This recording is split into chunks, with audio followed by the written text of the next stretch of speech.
Oke, Pak Zainal. Ya, Mas Iya. Tri, Assalamualaikum. Iya.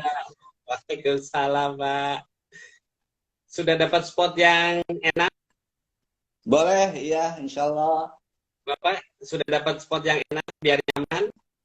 Iya, iya, sudah, Mas. Ya, Sudah ya?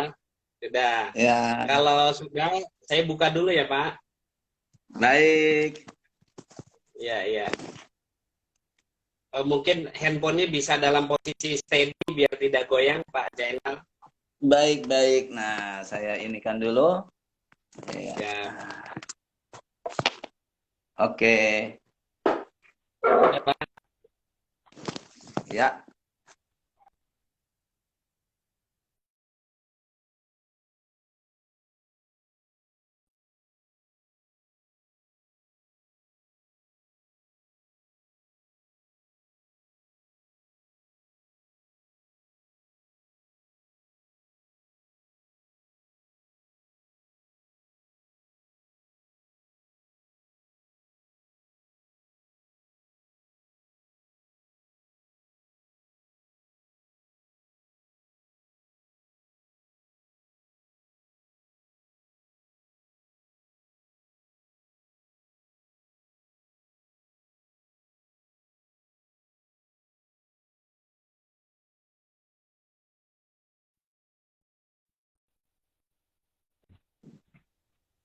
Suaranya cukup jelas di sana, Pak. Cukup jelas, ya. Cukup jelas ya. Baik, kalau Ya, gitu kita bisa mulai ya, Pak. silakan, Mas Pri. Ya, Ya, baik, baik. Assalamualaikum warahmatullahi wabarakatuh. Selamat sore, Waalaikumsalam Sobat warahmatullahi FB dan wabarakatuh. Sobat IG. Ya. Kita acara ngobrol ini punya satu, ini Pak, punya simbol kalau kita mau mulai Pak. Begini Pak, salam inspirasi Pak. Kalau nggak keberatan boleh Pak, kita bareng Pak. Salam Baik, inspirasi gimana? Pak. Salam Salam inspirasi kemana? inspirasi. Gini tangannya Pak. Kayaknya apa Miring, gambarnya miring apa? hitam ya? Saya nggak terlihat, nggak begitu terlihat ya. Oh, gitu. Oh, gambar saya Iya, tidak jelas. iya. Apa dari link saya atau Oh, gimana? Kalau gambar saya jelas nggak ya? iya. Kalau saya suara dan gambar Bapak jelas. Oh iya. Iya. Gimana salam inspirasi? Saya cuma apa kayaknya Jadi, agak berbayang-bayang oh begini. gitu ya. Jadi tangan kita miring Pak, diagonal, tangan kanan Pak, jadi mengepal Tangan Pak. kanan diagonal. Ya, begitu Pak. Iya, salam inspirasi. Salam Oke, inspirasi. mantap Pak. Oke. Ya. Jadi kenapa saya sebut salam inspirasi Pak Jenal? Karena sesuai tagline-nya Ngobras adalah inspiring people Pak. Jadi kita Mhm. berharap Ngobras ini menjadikan satu inspirasi alternatif tontonan bagi yang menontonnya gitu. Pak Jenal, Mhm. saya sedikit pembukaan. Jadi Ngobras ini sudah saya lakukan 1 bulan kemarin Pak, di bulan Ramadan Pak. Iya. Dari 30 hari Ramadan hanya satu saya absen. Jadi Mhm.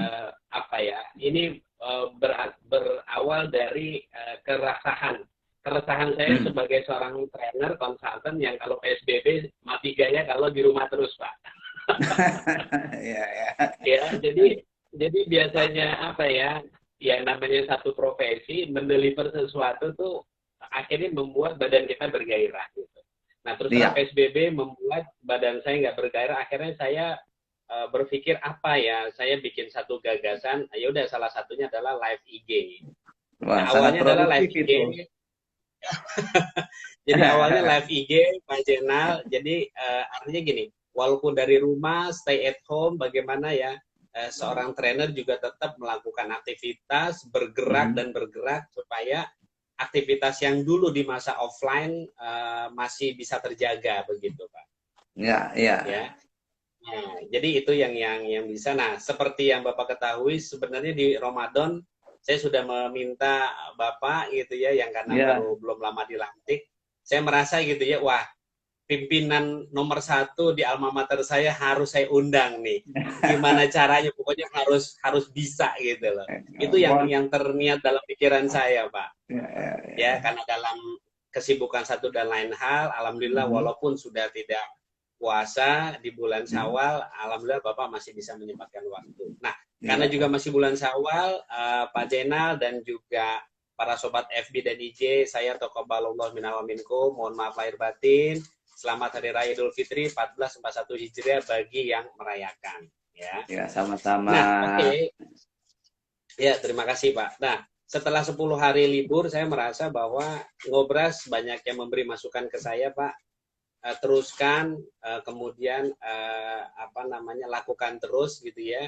Apalagi kita nggak tahu PSBB sampai selesainya kapan ini Pak. Sekarang katanya hari pertama PSBL ya.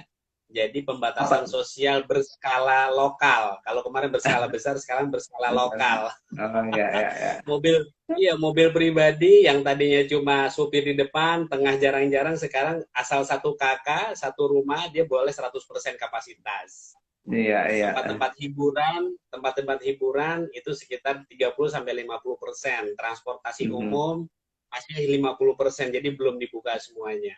Iya, jadi mudah-mudahan kita semua, Pak Jenal juga Sobat Amin. FB dan IG berharap PSBB cepat kelar, PSBL juga cepat kelar, kita bisa melakukan aktivitas dan COVID-nya sudah tidak ada, Pak. Jadi ya memang kita tahu ini semua di bawah skenario Tuhan, tapi mudah-mudahan ujian ini cepat berlalu dan kita bisa melakukan seperti normal kembali. Normal kembali, ya. Iya. Oke, Pak Jenal dan juga Sobat FB dan IG, tema yang kita angkat ya sesuai dengan bintang tamu hari ini adalah peran dan tantangan Politeknik di era industri 4.0 ya. Memang bagi sebagian kalangan yang tidak bersentuhan dengan kemajuan era industri, tema ini terlalu berat ya. Cuma bagi praktisi pendidikan, praktisi industri, kemudian juga para dosen, guru, pelajar, mahasiswa, rasanya kita harus tahu ya 4.0 seperti apa dan relevansinya sama Politeknik. Ya. Kita tahu bersama yang pernah mengenyam pendidikan di Politeknik, kurikulumnya adalah 45% teori, 55% adalah praktek. Ini yang saya dulu alami gitu Pak, sampai kurun 95 sampai 98. Ini masih terjadi ya kan Pak Mas B? Memang sekarang sudah kita standarkan 60% praktek, 40% teori. Kalau kemarin kita pakai 45-55 ya. Sekarang kita 40-60. Baik. Nah, dari tema yang relevan ini rasanya saya pantas Sobat FB dan IG mengundang satu narasumber yang memang cocok, relevan dengan tema, yaitu adalah saya harus nyontek nih Pak, karena bicara detail saya takut salah Pak. Teman-teman seangkatan saya sekarang direkturnya titelnya panjang bener katanya Pak. Iya betul Pak. Oke, saya baca contekan aja. Jadi Bapak Zainal Nur Arifin, SC-nya Science ya Pak, saya takut salah. Jadi dokter Science ya, ETHZ, saya takut salah nih Pak. Jadi saya baca saklek aja. Kemudian MT, Diploma Ing, HTL, HSR. Saya karena takut salah mengartikan, jadi saya baca letterlek aja Pak. Ya. Jadi sebegitu panjangnya. Tapi kita tahu, mudah-mudahan dengan indikasi detail yang panjang, ini adalah syarat dengan wawasan dan pengetahuan yang panjang, ya, yang dalam. Ya. Dan mudah-mudahan Pak Zainal, saya juga bicara dengan beberapa teman seangkatan, mudah-mudahan PNJ yang dulu Politeknik UI bisa dibawa lebih baik dari sebelum-sebelumnya, Pak. Ya. Insya Allah. Oke, sebelum saya tanya ke Bapak, saya ada pengantar sedikit, Pak. Jadi, Sobat FB dan IG, Pak Zainal ini baru saja diamanahkan menjadi Direktur Politeknik Negeri Jakarta 24 Februari 2020. Betul ya, Pak ya? Benar. Betul. Seingat saya, Bapak menggantikan Pak Abdillah ya, Pak? Iya. Ya, oke, Pak Abdillah. Ya, oke. Nah, kemudian Sobat FB dan IG setelah malang melintang ya, kalau saya melihat CV-nya juga cukup panjang dan lebar begitu ya. Artinya beliau memang syarat pengalaman, dan saya sebagai salah satu alumnus ya alma mater PNJ merasa mengklaim bahwa Pak Zainal ini pantas untuk menduduki posisi nomor 1 di PNJ. Nah, terima kasih. Sekali lagi Pak, mudah-mudahan ini awal yang tepat untuk bisa membuat PNJ lebih baik ya. Amin. Oke, saya juga sambil melihat contekan nih Pak. Di sini di halaman pertama saya baca adalah visinya PNJ adalah menjadi politeknik unggul bertaraf internasional untuk mendukung daya saing bangsa. Kemudian misinya, betul, bangsa. Misinya adalah yang ada 3 saya baca di sini. Pertama, menyelenggarakan pendidikan vokasi yang berbasis ilmu pengetahuan, teknologi, rekayasa, dan seni yang menghasilkan lulusan yang berkarakter dan bertakwa kepada Tuhan Yang Maha Esa. Yang kedua, mengembangkan penelitian, peningkatan dan penerapan ilmu pengetahuan, teknologi, rekayasa, dan seni, serta produk inovasi berkualitas guna meningkatkan daya saing bangsa. Dan yang ketiga adalah mengembangkan institusi yang efisien, efektif, dan akuntabel berbasis teknologi informasi dan komunikasi. Betul begitu ya Pak, visi misi ya Pak? Betul. Baik, betul, Pak. Baik. Ya, saya merasa kurun waktu di mana saya pernah mengenyam di sana 95-98, visi misi ini saya melihat ada beberapa penambahan, Pak. Benar. Ya, jadi istilah vokasi, kemudian ada nilai seninya, apalagi ditambah yang kekinian yang relevan dengan industri 4.0 yaitu berbasis teknologi informasi dan komunikasi. Informasi. Ya. Iya. Nah, sebagai apa ya? Yang juga alumnus ya Pak, saya dengar teknik sipil tahun 84 ya Pak ya. Betul 84 ya Pak. Saya. Jadi ya. Kalau saya jadi alhamdulillah di teknik sipil Pak. Iya. Jadi seniornya Mas Pri juga. Iya, betul ya. Jadi saya harus panggil kakak nih Pak ya. Iya, jadi Pak Zainal begini Pak.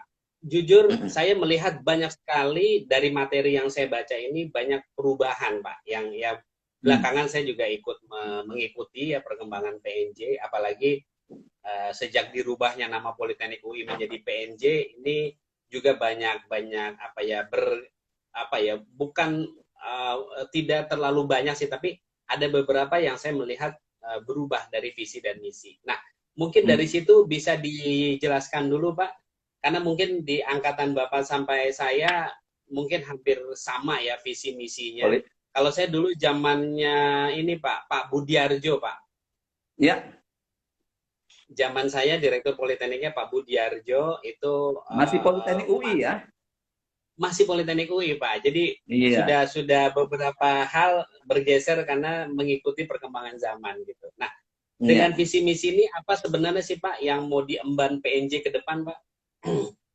Baik, jadi kan awalnya seperti ini Mas Pri, bahwa Politeknik itu pada tahun 82, karena kebetulan saya juga angkatan pertama, itu kan dibuka untuk mencontoh sistem pendidikan yang ada di Eropa, khususnya di Jerman dan di Swiss, gitu ya. Dan kebetulan kita Politeknik itu dikembangkan dengan bantuan Bank Dunia pada tahun 82 yang sebagai proyeknya Bank Dunia, dan kebetulan konsultannya adalah konsultan Swiss yang dari Bank Dunia itu ya. Nah, dulu belum ada yang namanya lembaga politeknik di undang-undang pendidikan, belum ada, sehingga akhirnya politeknik ini itu dimasukkan ke dalam universitas yang ada. Begitu. Makanya tahun 82 seperti yang di Jakarta itu disebut Politeknik UI, di Bandung Politeknik ITB, di Medan Politeknik USU dan sebagainya. Itu. Jadi masih dianggap proyek. Kemudian setelah proyeknya selesai, ya, itu dimasukkan menjadi yang namanya FNGT, Fakultas Non Gelar Teknologi, karena memang kita diploma. Saya masih ingat Pak istilah itu Pak. Nah ya kan, nah jadi mungkin waktu kita masuk Politeknik UI itu, kalau zamannya Mas Pri itu masuk FNGT ya, kalau nggak salah, karena betul, Pak. Lulusannya di wisudanya itu bersama-sama ya kan dengan fakultas lainnya. Betul. Begitu ya. Nah seperti itu. Kita sama-sama. Nah kalau saya nggak sempat di Balairung di wisuda bareng. Benar. Kalau saya nggak sempat di wisuda, Mas. Karena saya angkatan pertama. Nggak sempat, karena di semester 4, saya langsung dapat, di semester 5, maaf. Saya harus berangkat dapat beasiswa ke Swiss. begitu. Oh, oke. Nah, Ya, jadi ya, apa ya. namanya? Saya intinya itu tidak diwisuda di di Politeknik Politeknik UI, tapi saya merasa bahwa saya adalah ibaratnya alma mater Politeknik UI. Ya, makanya Ya, waktu ya. saya kemarin tahun lalu itu kita membuat statuta, jadi ada kita Ya. membuat statuta baru dan pada saat itu saya masuk di dalam salah satu pimpinan ya. Itu kita lagi membahas apa definisi alumni. Kemudian dikatakan Oke. bahwa alumni itu boleh yang bekerja yang terdaftar sebagai mahasiswa atau yang Ya. memang lulus gitu kan. Akhirnya saya bilang Oh, oke. udah nggak harus lulus. Yang penting yang menjadi terdaftar sebagai Pernah mahasiswa mengenyam pendidikan Politeknik gitu ya, UI, Pak? yang pendidik di situ dianggap alumni. Nah, akhirnya supaya Oke. saya diakui di situ sebagai alumni dan alhamdulillah ya. Jadi saya sudah merasa bahwa memang saya alumni gitu, walaupun saya Iya, tidak iya, iya. diwisuda. Nah, Oke. jadi Ya, ceritanya gitu. strateginya keren ya, Pak ya. Ya, karena saya memang Iya, merasa iya, iya. jiwa saya Iya adalah saya dong. alma mater Betul, betul. alumni. Iya, Karena iya, saya iya. dibesarkan Kan kan ya hanya dalam artian betul, hanya tidak ikut iya. wisuda kan gitu kan, Tidak Pak? ikut wisuda. Karena Iya, saya iya. juga kan Oke. berangkat karena nama Politeknik Iya, UI dulu kan gitu. Jadi betul. Ya. jadi saya hargai itu. Nah, akhirnya begitu di tahun 90 90 berapa itu bahwa kita ada harus Politeknik itu berdiri sendiri. Oke. Begitu berdiri sendiri makanya kita lepas dari UI akhirnya menjadi Ya. Politeknik Negeri Jakarta seperti itu Oke, karena oke, ada oke. Itu undang-undang mohon maaf tahun berapa ya, Pak Zainal? Tahun kenapa berapa ya, Pak itu? Tahun itu berapa ya itu? tahun 95. 95. Iya, Mas Pri keluar 90 berapa? Saya 98 masih pakai label Politeknik UI, Pak. Maaf 2000 Kalau nggak salah di atas tahun 2000-an ya. 98. Mas Pri 9 berapa? 9 berapa? 98 lulus. Nah, 98. kayaknya sekitar 98-an itu mungkin setelah Mas Pri lulus itu kayaknya. Sekitar Oh, oke. 2000-an. Ya, tahun Iya, iya, iya. menjelang tahun 2000. Nah, itu sudah sudah berubah menjadi Politeknik Negeri Jakarta. Negeri Jakarta. Seperti itu. Ya, Nah, ya. kemudian disitulah kita berubah visinya. Artinya kita Politeknik menyelenggarakan pendidikan vokasi. Yang vokasi ini adalah ya tadi ya kita ibaratnya makanya di situ di misi kita kan menyelenggarakan pendidikan vokasi. Nah, mulai Oke. berubah karena kita memang sudah Ya, diakui sebagai vokasi. Jadi awalnya ke sana ya. Nah, sedangkan kalau visi ya itu kita tetap dari dulu memang unggul bertaraf internasional ya. Cuma karena ya. kita mengikuti ada perubahan dari kementerian, ada daya saing bangsanya kita tambahkan tempo hari. Ya, saya rasa itu Oke. yang terkait perubahan visi misi Politeknik yang dari dulu sebagai Politeknik UI kemudian berubah menjadi Politeknik Negeri Jakarta. Ya. Oke, oke. Terus kemudian gini Pak Jenal, ada tulisan yang buat saya cukup menarik ya. Jadi di tulisan ini bahwa ranking PNJ atau dulu bernama sesudah menjadi PNJ gitu ya, di tahun 2017 adalah peringkat kelima se-Indonesia. Kemudian di tahun 2017 PNJ itu ini menurut catatan yang saya baca ya Pak dari tadi yang tulisan visi misi tahun 2017 PNJ adalah peringkat kelima. Ini peringkat kelima dari seluruh politeknik se-Indonesia ya Pak? Iya. Atau benar. Seluruh perguruan tinggi? Seluruh politeknik. Seluruh politeknik. Oke. Kemudian di 2019 Pak Jenal adalah peringkat ke-7 di seluruh politeknik se-Indonesia. Baik. Ya. Dan di bisnis plan inilah ibaratnya ya di tahun 2020 ya ingin dijadikan apa ya di sini, oh sorry, 2024 ingin PNJ unggul di tingkat Asia. Ya. Ya. Nah, oke, memang di sini ada tulisan banyak Pak tentang action plan, strateginya begitu ya. Nah, bisa nggak secara lugas gitu ya di kesempatan ini, Pak Jenal, mohon maaf bisa disampaikan apa strateginya untuk bisa menjadi PNJ di level Asia, Pak? Silakan, Pak.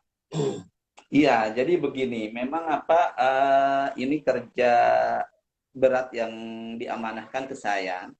Karena kalau Mas Pri lihat di rencana induk pengembangan yang di materi saya yang Mas Pri sudah miliki itu, bahwa sebenarnya di tahun 2019 ini kita sudah harusnya menjadi unggul di tingkat ASEAN.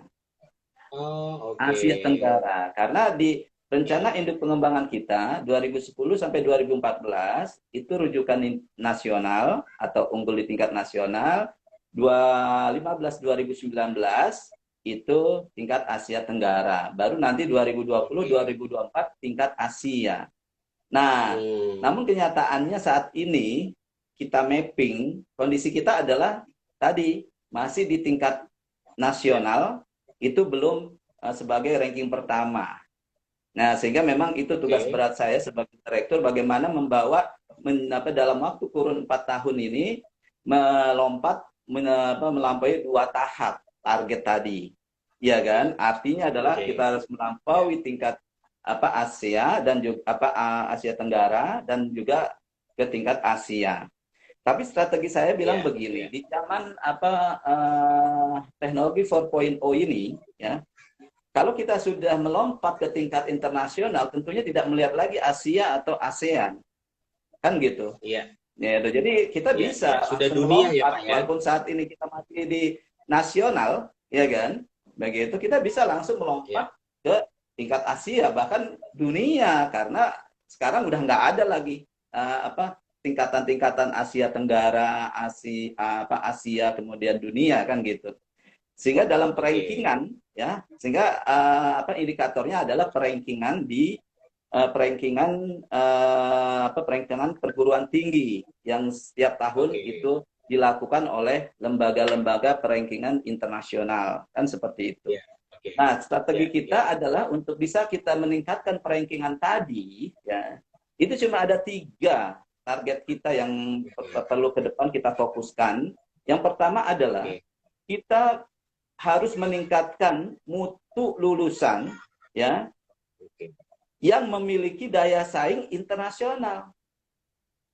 Begitu. Artinya, ya, lulusan kita itu harus memiliki kompetensi atau bisa bekerja, misalkan, ya, yaitu selain dia berwirausaha, ya, bisa bekerja di tingkat internasional di perusahaan asing, gitu. Nah, itu indikatornya. Nah, walaupun sekarang walaupun sudah banyak lulusan kita yang bekerja di perusahaan multinasional, kemudian juga ada yang di luar negeri, gitu kan. Nah, tapi itu harus kita tingkatkan jumlahnya, kan begitu. Dan yang kedua adalah, yaitu kita harus meningkatkan akreditasi, karena kriteria dari perankingan tadi itu akreditasi dari prodinya dan akreditasi dari institusinya. Nah, kan di situ juga saya sampaikan, kita saat ini akreditasi institusi di tingkat nasional masih B. Nah, itu yang nanti kita akan arahkan menjadi A, bahkan nanti akan terakreditasi internasional, kan gitu. Demikian juga prodi. Ya, prodi di kita tingkat nasional yang unggul atau akreditasi A itu baru 5. Kita itu ada semuanya sekitar 36 prodi. 36. Betul. Iya, 36 prodi. Nah, 5 dari 36 ini sangat minim. Nah, ini yang akan kita naikkan, yang B ini, ya, itu kita naikkan menjadi A. Nah, yang A ini kalau bisa terakreditasi internasional. Nah, gitu. Sehingga kemudian yang ketiga adalah meningkatkan reputasi tadi, reputasi internasional. Misalkan yang tadi kita melalui sosmed seperti ini, gitu kan. Nah, itu bisa juga mensosialisasikan, gitu kan, tadi capaian-capaian kita di tingkat internasional, kemudian apa prestasi-prestasi yang dimiliki oleh PNJ, nah seperti itu. Ya. Nah jadi tiga Ya. target itu strategi saya. Jadi ya, yang pertama Oke. adalah bagaimana meningkatkan mutu lulusan, berdaya Bertaraf saing internasional. global, Ya. internasional, kemudian meningkatkan akreditasi Meningkatkan baik prodi maupun akreditasi institusi, dan kemudian yang ketiga institusi, meningkatkan reputasi, reputasi itu dan prestasi ya, reputasi. baik akademik Ya. maupun non Ya. akademik seperti itu. Baik, baik. Oke. Kemudian Pak Jenal, saya mau tanya juga hal yang sangat fundamental nih Pak, tentang Mm-mm. akreditasi prodi Pak. Ya, Jadi di data yang saya pegang ini, dari 36 itu di-spread jadi 3 Pak statusnya, jadi 5 prodi itu statusnya A, 26 prodi statusnya B, kemudian 5 prodi statusnya C. ya.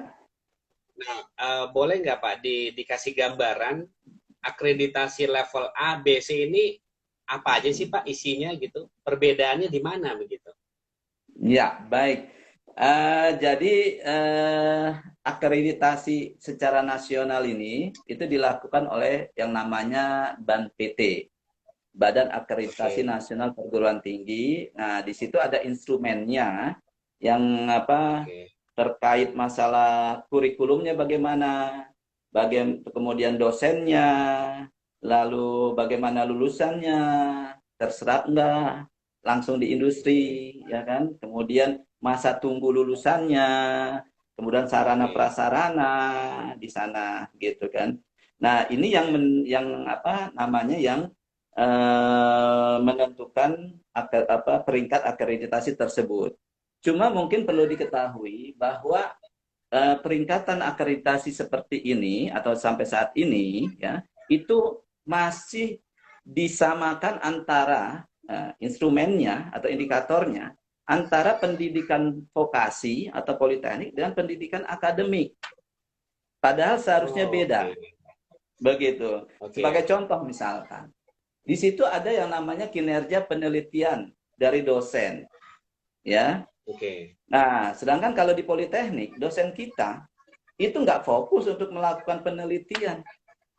Hmm, Harusnya, iya kan? iya, Kita iya, fokusnya iya. kepada bagaimana menciptakan lulusan ya supaya terserap di industri. Artinya industrinya ini harus memiliki bukan kompetensi apa meneliti, tapi kompetensi bagaimana ya kompetensi skillnya, keahliannya kan gitu. Hmm, Ya, iya, iya, misalkan iya, iya. praktek di bengkel. Kemudian yang kedua, waktu dosen kita ya itu kan apa lebih fokus lebih banyak apa membimbing mahasiswa di praktek ya kan Iya, sehingga iya, iya, iya. banyak dosen kita yang Oke, nggak sempat untuk meneliti iya, iya iya, kan tapi iya, kita iya, dituntut iya, dituntut sama dengan pendidikan akademik begitu. iya. Nah, alhamdulillah dengan apa Pak Menteri yang baru sekarang ya itu Iya. di Kementerian Pendidikan dan Kebudayaan ya itu sudah dibuat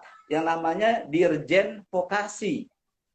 Oke. Nah, jadi ada khusus Dirjen menangani masalah vokasi dan mudah-mudahan ini bisa membuat karakteristik politeknik. Nah, politeknik ini kalau dulu kita istilahnya kan tahunnya cuma politeknik ya, tapi di Iya. Undang-Undang tahun 2012 itu namanya diganti Mas Pri. Ya, jadi Oh, apa namanya di Undang-Undang Nomor 12 tahun 2012 tentang pendidikan tinggi, jenis pendidikan tinggi itu ada akademik, vokasi sama oke. profesi. Jadi Oke. politeknik itu Iya, adalah iya, iya, masuk iya. jenis pendidikan vokasi. Politeknik adalah lembaganya. Kalau dulu kan politeknik ini kan Oke. pendidikannya.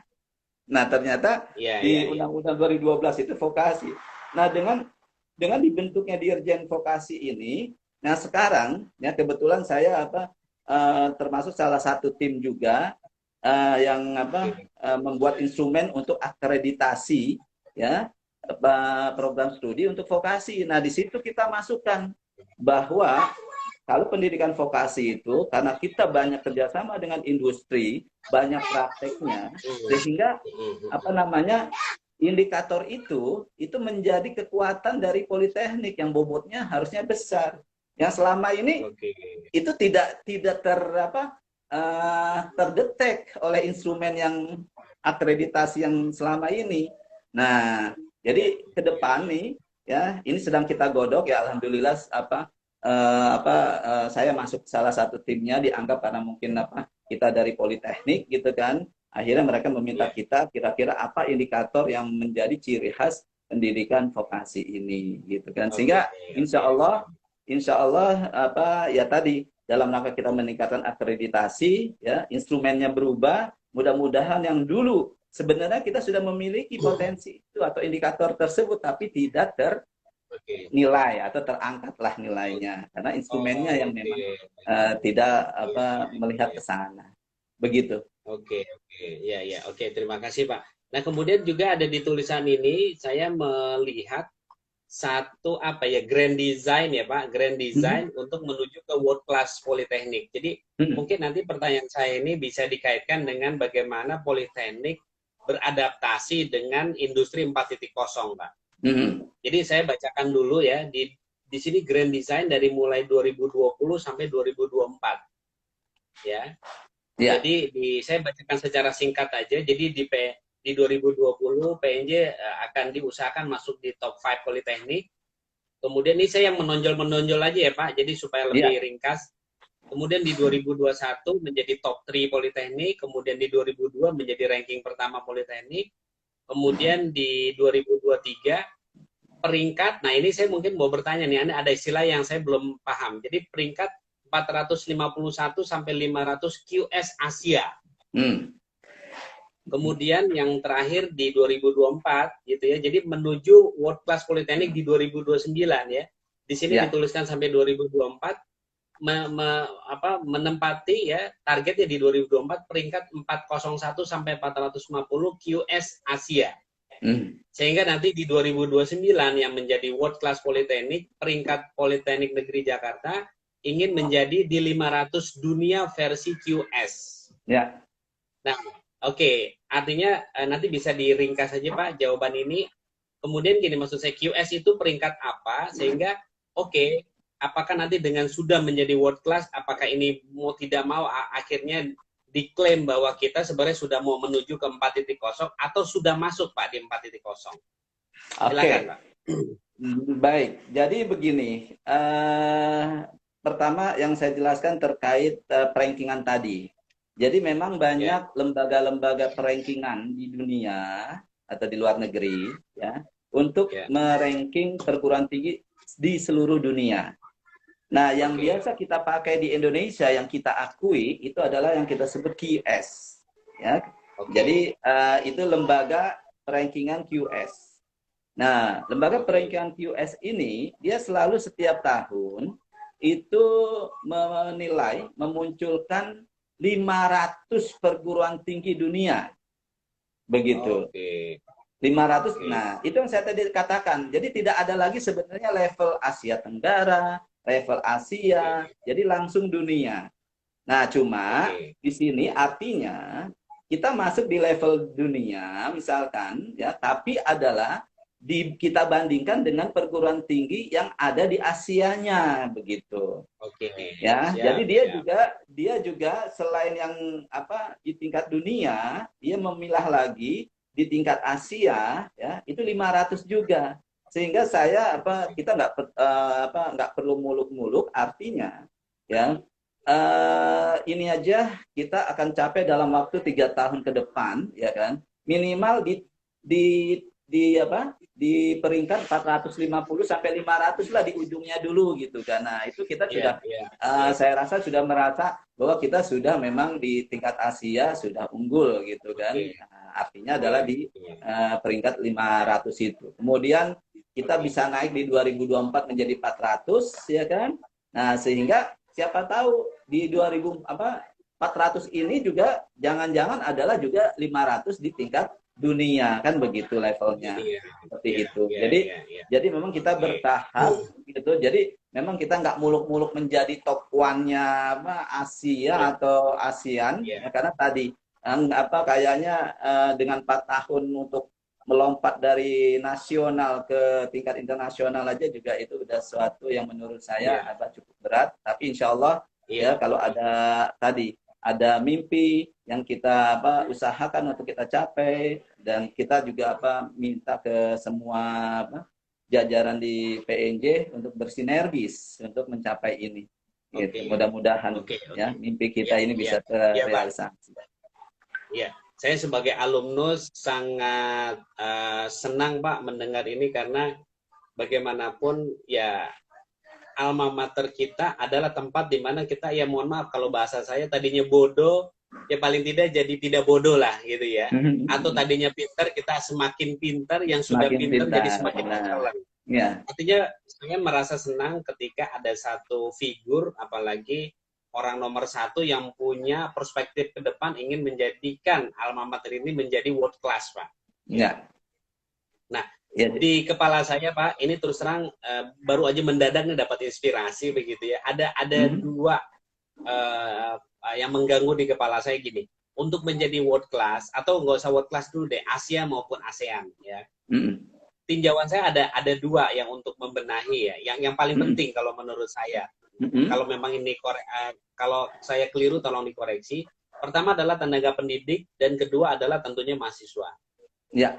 Tiga sebenarnya ini faktor infrastruktur Pak. Tapi kalau menurut saya sebagai seorang alumnus juga, infrastruktur sangat sangat dipengaruhi oleh boleh dibilang pemerintah atau siapa yang berkuasa di negeri ini. Iya. Ya, ini bicara infrastruktur berarti kan bicara biaya yang besar Pak. Nah, yang mungkin menurut saya strategi yang mungkin bisa diutak-atik oleh PNJ internal sendiri adalah dua, yaitu tenaga pendidik atau dosen, yang kedua adalah mahasiswanya. Ini dua komponen yang menurut saya sangat berpengaruh besar di luar infrastruktur. Nah, pertanyaan saya gini Pak, strategi Bapak dan tim? Pertama gini, dosen yang seperti apa? Artinya gini, yang sudah ada mau di-upgrade, kan pasti harus di-upgrade ya Pak? Benar. Dosen yang ada mau di-upgrade seperti apa sehingga dia bisa beradaptasi terhadap strategi Bapak. Ya. Ya, masih di ranah dosen, berarti kalaupun dosen baru, ini kompetensi yang seperti apa Pak yang mau direkrut supaya relevan dengan strategi Bapak. Ya. Atau bukan strategi Bapak deh, strategi PNJ, mohon maaf gitu. Terus kedua nanti biar dijawab berbarengan, berarti mekanisme seleksi calon mahasiswa PNJ, ini kan kalau menurut saya ya Pak, kalau dibandingkan dulu tahun 95, kok rasanya harus lebih hebat dari tahun 95 Pak. Apakah saya nggak tahu ya, setelah lulus seleksi apakah ada tes TOEFL segala, saya nggak tahu. Tapi mohon diinfokan di live IG ini dan FB, berarti mekanisme seleksi dari calon mahasiswanya pun seperti apa Pak, biar bisa beradaptasi terhadap strategi world class ini Pak. Silakan. Iya. Jadi benar Mas Pri, bahwa tapi cara berpikirnya gini dulu. Makanya tadi target saya adalah bagaimana kita bisa menciptakan lulusan PNJ yang tadi ya bermutu. Nah, bermutu di sini ya, sebelum kita daya saing global ya. Lulusan politeknik ini harus apa sih sebenarnya? Nah, jadi lulusan politeknik itu adalah harus bisa memenuhi kebutuhan industri. Itu sebenarnya yang dimaksud dan pendidikan vokasi. Jadi kalau saya bandingkan dengan sistem pendidikan di Jerman, itu ada university dan ada yang namanya yang science oriented university atau university, ada yang skill oriented. Sebenarnya politeknik ini adalah sebagai skill oriented university atau universitas terapan. Artinya lulusan kita ini memang difokuskan mereka siap menerapkan, ya siap bekerja di industri. Tapi kalau lulusan yang universitas itu harusnya dia menjadi pengembang ilmu, ya menjadi peneliti, dosen segala macam. Tapi kalau lulusan vokasi itu harus menjadi penerap, melakukan penerapan teknologi, penerapan ilmu di lapangan. Nah, seperti itu. Udah jelas ya, artinya indikator keberhasilan kita, pendidikan vokasi, itu adalah indikatornya bahwa 100% lulusan kita itu terserap di industri. ya. Selain ya tadi ada yang mau berwirausaha, monggo itu apa Ya, itu juga jadi bagian di ini kita kan gitu ya. ya, Nah, karena dia berwirausaha itu juga kan industri. Dia nggak mungkin bisa ya, berwirausaha kalau tidak memiliki kompetensi kan gitu. ya, Nah, betul, jadi betul. dari orientasi itu berarti kita lari ke belakang. Turunannya ke belakang adalah bagaimana kurikulumnya begitu. Sebelum kita ke intake dulu atau sebelum ke tenaga pengajar, kurikulumnya. Oke, Nah, makanya kita kembangkan kurikulum yang kita sebut sebagai industry based kurikulum, ya, atau yang kita oke, sebut sebagai dual system atau link and match dengan industri. Ya, oke. artinya Ya, bahwa nah mungkin Mas Pri dulu kan pernah apa ikut magang atau PKL, ya. betul, betul. Nah, itu ada dalam rangka membekali bahwa lulusan kita ini link and match dengan industri. Selain kurikulumnya dibangun bersama-sama dengan industri kan gitu. Nah, makanya Ya, sekarang ya, bahwa kita diwajibkan kebetulan juga oleh kementerian gitu, tapi kita juga udah lama juga melakukan PKL, sekarang diperketat lagi bahwa untuk program D3 ya itu minimal magangnya adalah 1 semester 6 bulan. oke. Kemudian untuk ya, terus untuk program sarjana terapan ya, sekarang tidak ada lagi yang D4. Kita nyebutnya adalah sarjana terapan. Itu magangnya Oke, adalah 2 semester. oke, Begitu. Nah, jadi strategi kita adalah tadi untuk kita bisa menciptakan yang link and match dengan industri, itu kita mengembangkan yang saya menyebutnya adalah model teaching industry. Nah, jadi teaching oke, industry itu ada 4 model Mas Pri yang kita kembangkan nih, oke, ya. Yang pertama adalah ya, itu kita melaksanakan magang yang tadi, yang saya katakan bahwa oke. magang di industri bagi yang D3 1 semester, bagi yang Ya, sarjana terapan 2 semester. Itu model 1. ya, Nah, model ya. 2 itu kita bekerja sama dengan yang disebut sekarang istilahnya DUDI, dunia usaha dan dunia industri. Artinya dengan Oke, perusahaan ya, kita menyelenggarakan apa pendidikan vokasi ya, bekerja sama oleh industri itu kemudian langsung lulusannya dan langsung direkrut. oke. Gitu. Nah, saya nggak tahu Ya, waktu ya, zamannya Mas Pri sudah ada belum kita ada kerjasama misalkan dengan Holcim. Jadi kita dengan Holcim membuat tiap tahun itu ada 1 kelas, ya, mahasiswanya beasiswa yang diberikan oleh Holcim. Jadi mahasiswa tidak bayar, tapi begitu udah ya. lulus itu langsung direkrut. Nah, itulah Oke. yang model kedua. Model ketiga Ya, yang ya, bisa ya, yang akan kita kembangkan. Nah, Mas Pri kan orang ini nih, apa teknik mesin, ya. ya. Nah, itu yang model ketiga itu uh, mungkin sampai saat ini belum belum kita terapkan. Mas Pri kan ibaratnya di bengkel itu praktek membuat baut, membuat spare Ya, part atau apa ya. ya. Nah, ke depan itu akan kita kembangkan itu untuk memenuhi pesanan industri.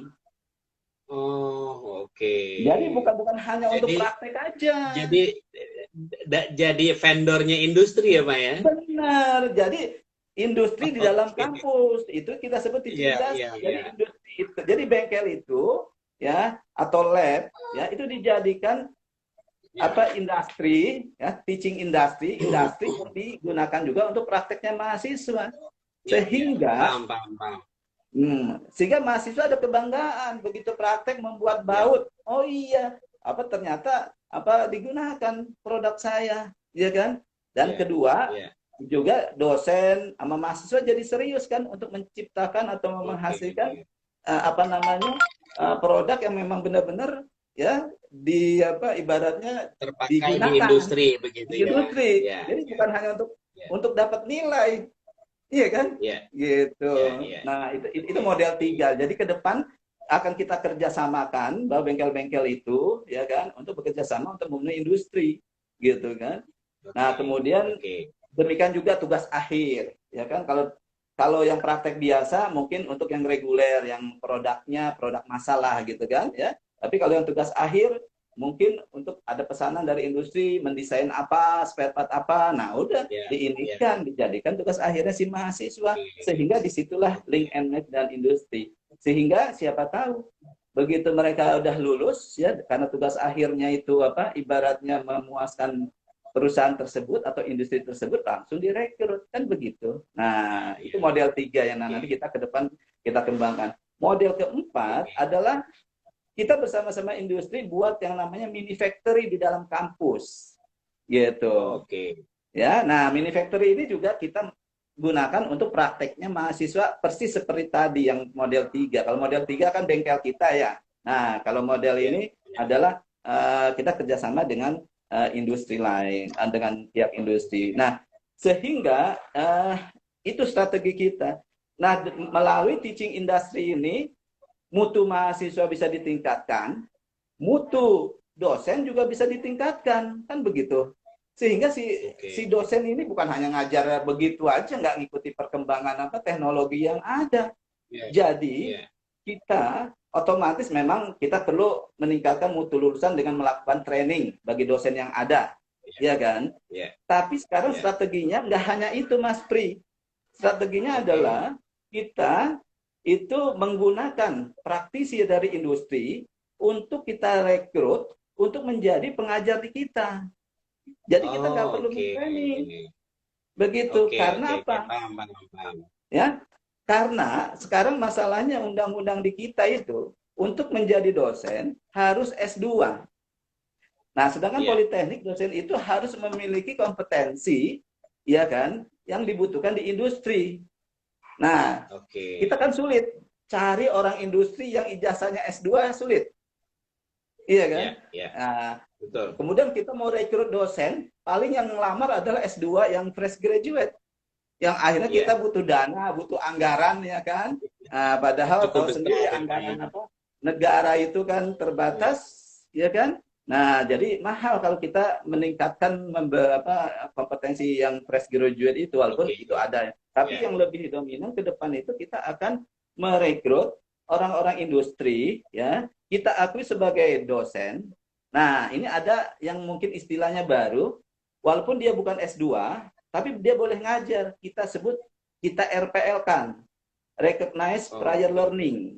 Ya, jadi pengakuan pembelajaran lampau. Jadi dia assess kompetensinya sudah sesuai dengan level kompetensi S2 yang dia bisa ngajar. Nah, itu bisa sekarang sama kayak Mas Pri misalkan, ya. Mas Pri udah pengalaman nih, ya, sebagai ini. Nah, nanti di jurusan, di setiap jurusan untuk sebagai apa namanya?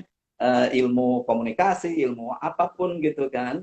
Nah, itu bisa mengajar, nanti di RPL kan, seperti itu. Jadi strateginya dirubah, Mas Pri. Bukannya yang existing ini kita training kan, tapi kita lebih fokus adalah yang industri itu kita jadikan dosen kita. Begitu. Ini menarik nih, Pak Jenal. Sampai sini menarik, Pak. Saya mau tanya dulu, berarti praktisi industri tadi, apakah dikontrak dalam waktu tertentu, atau memang di-hire secara permanen setelah lulus dari apa tadi, RPL ya? RPL, ya, di-assess. RPL. Nah, itu seperti apa tuh, Pak? Jadi banyak modelnya, ya kan? Kalau dia memang masih aktif di industri, ya, kita bekerja sama dengan industri. Artinya, industri membolehkan dia mengajar mata kuliah tertentu sesuai kompetensinya, ya kan? Tapi dia tetap juga bekerja di sana. Kan begitu. Ya, kemudian ada individu misalkan, mereka freelance, tapi dia punya kompetensi di industri. Nah, dia ngelamar di kita. Nah, kalau itu bisa kita jadikan dia sebagai dosen tetapnya kita, gitu kan. Atau yang berikutnya bisa juga misalkan ada pensiunan yang dari industri. Wah, itu yang kompetensinya mungkin sudah cukup banyak, gitu kan. Daripada dia iseng di itu kan, udah kita tarik untuk mengajar. Nah, jadi yang kita ambil adalah itu kita langsung orang-orang yang memiliki kompetensi itu ketimbang kita rekrut begitu. Iya, ya. Artinya orang jadi yang jauh lebih instan supaya cepat strategi itu tercapai gitu ya, Pak ya. Iya, karena begini Mas Pri. Karena kalau kita masih satker ya, kita belum apa ada istilah yang namanya BLU ya kan, atau berbadan hukum gitu. Itu lowongan atau formasi untuk jadi dosen ya, itu terbatas. Yaitu dia harus PNS. Tapi kalau dengan kita rekrut apa dari industri ini, dia nggak harus jadi PNS. Begitu. Oke, paham. Ya. Nah, kalau pertanyaan saya jadi tadi yang sudut pandang, ya pertanyaan saya kedua tadi yang sudut pandang mahasiswanya sendiri, mekanisme seleksi apakah berubah, Pak? Iya. Nah, jadi mekanisme seleksi kita jadi gini. Memang kita mau melihat dulu, apakah kita pentingkan intiknya harus bagus, atau prosesnya yang harus bagus. Iya kan? Nah, sekarang kita sebenarnya dua-duanya kita ini kan. Artinya prosesnya kita perbaiki, kita bagus, sehingga kalau intiknya nggak begitu bagus pun, akhirnya dengan proses bagus, outputnya juga akan bagus. Ya kan? Tapi kalau intiknya sudah bagus, di proses bagus, lebih bagus lagi. Ya kan? Nah, oleh karena itu kita, jalurnya ada 3, Mas Pri. Yang pertama adalah, kita ada yang kita sebut sebagai SNMPN. Seleksi Nasional Politeknik Negeri Indonesia. Sama dengan kalau di perguruan tinggi SNMPTN kan. Nah, kita T-nya dihilangkan. Perguruan tinggi ada T-nya, kalau kita Politeknik Negeri. Nah, nah itu kita seleksi berdasarkan nilai raport. Nah, disitulah kita yang bagus-bagus kita saring ya melalui prestasi mereka ya. Nah, kemudian ada jalur yang kedua ya, yang tidak dengan prestasi, itu adalah dengan tes tulis. Ya. Gitu, dengan tes tulis kita melakukan ujian tulis ya, dan kemudian ada jalur yang ketiga, itu adalah ujian mandiri. Ya, untuk ibaratnya kalau yang masih belum diterima di tes tulis ini ada ujian. Begini, kalau yang tes tulis yang kedua itu ya, atau yang pertama yang prestasi, itu sistemnya adalah terpusat seluruh politeknik, Mas Pri. Gitu. Saya nggak tahu seluruh Indonesia ya, Pak ya. Belum ada ya, belum waktu zaman kita itu masih saya ini yang kedua, Pak, tes tulis Sipen Mapol dulu istilahnya. Sipen Mapol. Saya nggak tahu apakah itu udah nasional atau belum ya, gitu kan? Belum. Jadi masih under Poltek UI dulu. Benar ya. Jadi masih politeknik masing-masing. Jadi semenjak tahun 2000 berapa gitu kan? Nah, 2 jalur ini itu sudah pakai sistem terpusat untuk politeknik se-Indonesia. Begitu sama kayak SBMPTN lah, SNPTN sama SBMPTN gitu. Nah, tapi kalau yang jalur ketiga yang mandiri, itu adalah sistem kita sendiri. Masing-masing politeknik menyelenggarakan lagi seperti itu. Nah, itu melalui jalur itu mudah-mudahan ya tadi dari yang sisi dari sisi prestasi. Nah, di sini juga perlu saya sampaikan, untuk yang pertama prestasi itu juga kita bagi 2 persentasenya, ada prestasi akademik dan prestasi non akademik.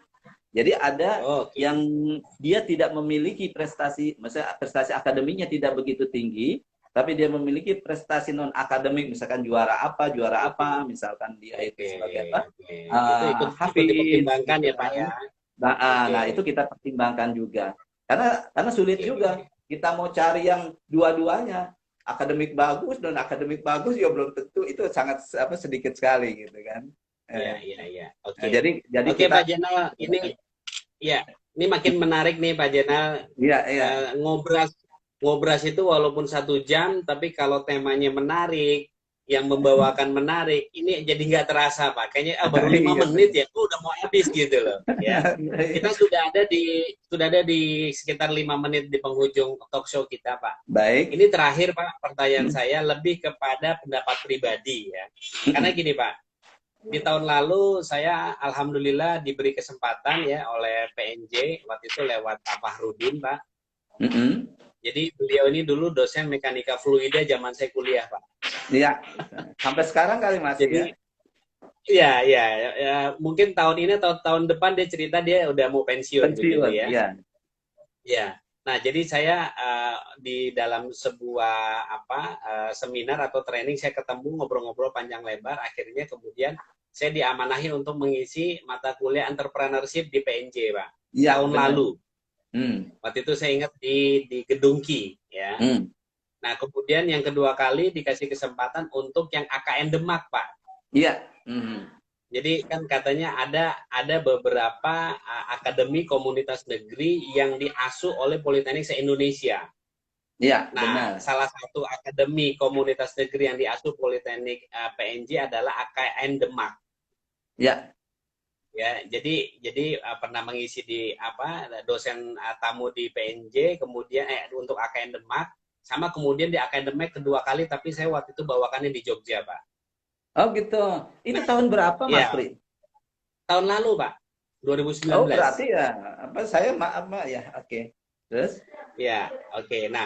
Nah ini sebenarnya sih pertanyaan iseng nih Pak. Jadi Ya. pada saat saya ke sana kan udah lama Pak, saya nggak ke kampus kembali ke Ya. kampus gitu.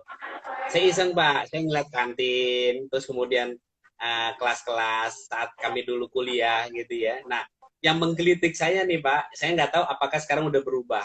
Itu kolam Pak, kolam dekat kantin ya itu kondisinya masih aja seperti tahun 98 saya waktu itu lulus, Pak.